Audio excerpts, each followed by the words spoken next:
দেখো আমি রাত্রে ছোলা ভিজাইয়ে রাখছি, তা ছোলাটা কিভাবে বানাবো তাই ভাবতে আছি। এটা না মিক্সচারে পিষে আমি বানাবো আজকের। এই দেখো তার জন্য পেঁয়াজ কেটে নিয়েছি, একটা টমেটো ঘষে নিয়েছি, একটু আদা রসুনের পেস্ট নিয়েছি, আর এইটা পিষবো। এই যে আমি একটু নারকেলও দিয়ে দেবো এতে। আজ তোমাদের একটু নতুন ধরনের দেখাচ্ছি। আর ছোলাটা এর মধ্যে দিয়ে আমি ভালো করে পিষে নেব।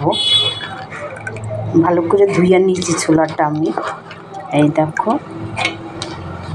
আমি রাত্রেই ভিজেই রাখছিলাম ছোলাটা, আজ একটু অন্য ধরনের দেখাচ্ছি তোমাদের। এই দেখো এর মধ্যে কিছু দেবো না, সব কিছু তো আমি কেটে নিয়েছি। এই দেখো আজকের একটু যেরকম ছোলা তোমরা ছোলার ডাল খাও, আজকের আমি এটাকে পিষে বানাবো। এই যে সেটাই দেখাচ্ছি তোমাদের, রেসিপিটা শেষ অবধি দেখতে থাকো আমার। দেখো আমি 2টা লঙ্কা ধুয়ে দিয়ে দেবো। এই দেখো সব কিছু কেটে নিয়েছি, লঙ্কা 2টা ধুয়ে দিয়ে দিলাম। এবার এটাকে পিষে নেব আমি। দেখো আমি এই যে পিষে নিয়েছি, জিনিসটা এরকম হয়েছে। এবার এটাকে আমি বানাবো, তোমরা দেখতে থাকো। এতে গ্যাস ধরাই দিচ্ছি আমি, গ্যাসটা ভাজবো, সব কিছু ভেজে নেব। এই দেখো কড়াই বসাই দিয়েছি, কড়াইটা গরম হলে তেল দিয়ে দেবো এতে। দেখো তেলটা গরম হয়েছে, আমি 2টা শুকনো লঙ্কা ফোড়ন দিলাম। তারপর এখানে আছে দেখো তেজপাতা, জিরা, গোটা গরম মশলা, এটা আমি ফোড়ন দিলাম। একটু হয়ে গেছে, তারপর আমি এতে পেঁয়াজটা ভেজে নেব ভালো করে। এই দেখো দেখো এটাকে এভাবে পিষে নিয়েছি, তোমাদের তো দেখালাম।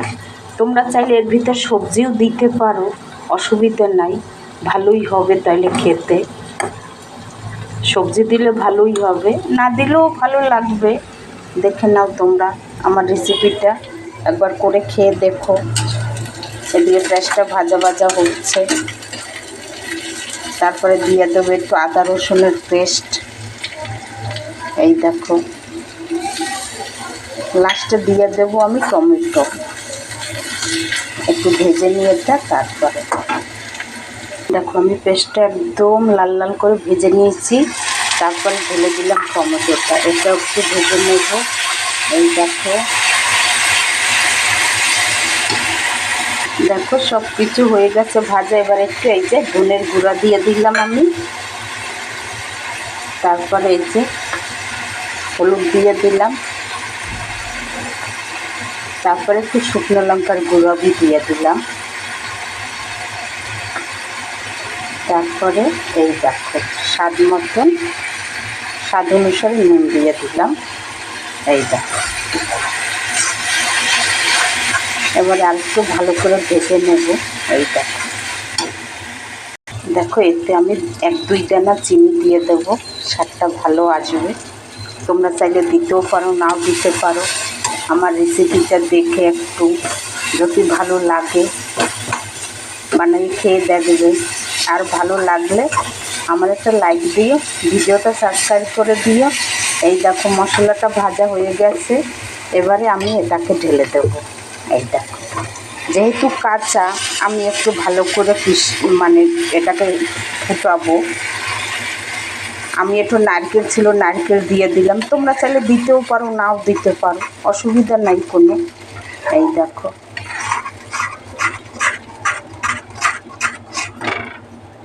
দেখো হচ্ছে। এদিকে একটু ধনেপাতাও ধুয়ে কেটে নিচ্ছি। এই দেখো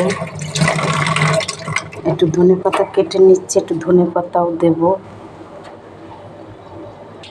দেখো আমার এটা হয়ে গেছে। তোমরা ভাববে যে এটা কারি, এটা সত্যিই কারি। এটা হচ্ছে ছোলা কারি, যেরকম দই কারি হয়, এটা হচ্ছে ছোলা কারি। তোমরা ঘরে একবার বানাইয়া চেষ্টা করবে, ঘরে একবার বানাই খেয়ে দেখবে।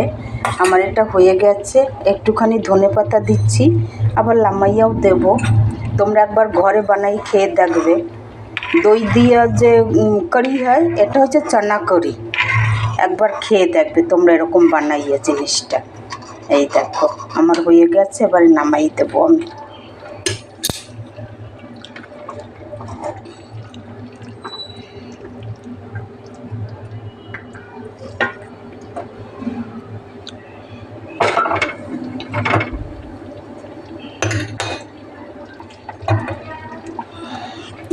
হয়ে গেছে। এবারে নামাই দিলাম, গ্যাসটা বন্ধ করে দিলাম। এবারে এই দেখো কি সুন্দর হয়েছে, কালারটা দেখো তোমরা একবার। এই দেখো দেখো এই যে। এবারে একটু উপর থেকে ধনে পাতা দিয়ে দেবো। এই দেখো, এতেও একটু দিয়ে দিলাম। এটা হচ্ছে চানা কারি। আশা করি তোমরা একবার এই রেসিপিটা ঘরে বানাই খেয়ে দেখবে, ভালোই লাগবে।